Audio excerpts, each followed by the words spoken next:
Raise your hand if you want in on the conversation. I never read the chat, but sometimes I glance at it. I see people saying, move on, this is boring or whatever.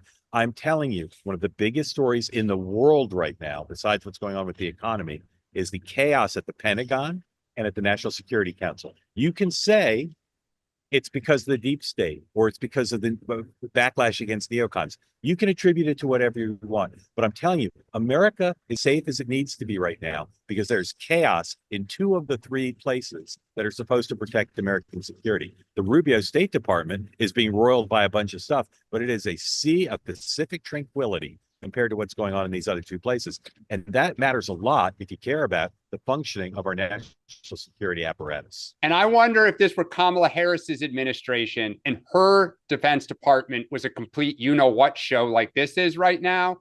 All these people in the chat who would be saying, oh, no, we're safe. It's war fighters. Like, it's a mess. Well, look. I will say this. I don't think that our country is any less safe because there's a bunch of people at the top that are causing some staffers. Sean, the senior military.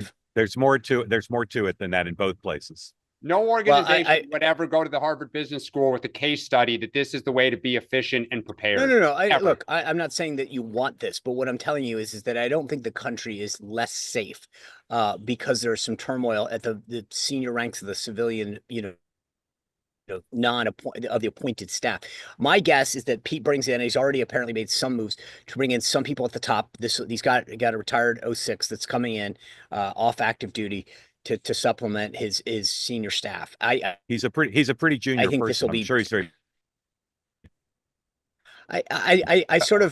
I was intrigued by the description of how that guy was. Person. How do you describe junior? He's an 06.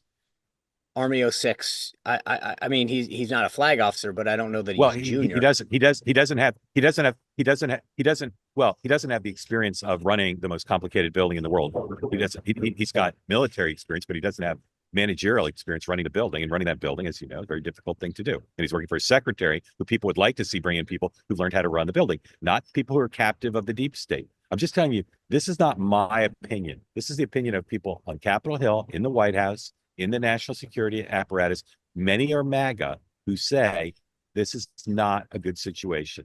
I will say that it is not an apparatus ready for a crisis. Sorry, go ahead. So two other quick things. I think Dan though is right that Pete, from a PR standpoint, understands what he needs to do, and he has been that interview this morning, which was clearly timed for the president and other senior folks, was exactly what he needed to do. So just from a strictly PR standpoint, he has handled this well. Secondly, the other thing that's important to understand, and without getting into the details of the conversation I had with Caroline, but early on in the takeover and the transition, we had a discussion about some of the press interworkings.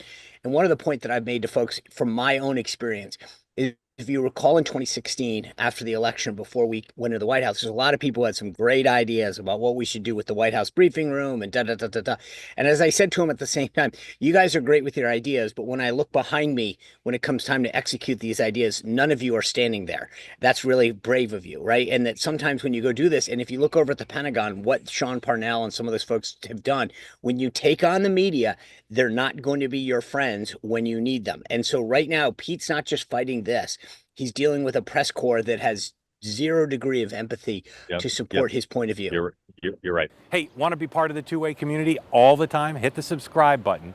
Great video clips like this, plus conversations like no other, full episodes and more, always available on this channel. You got to hit subscribe to never miss a thing.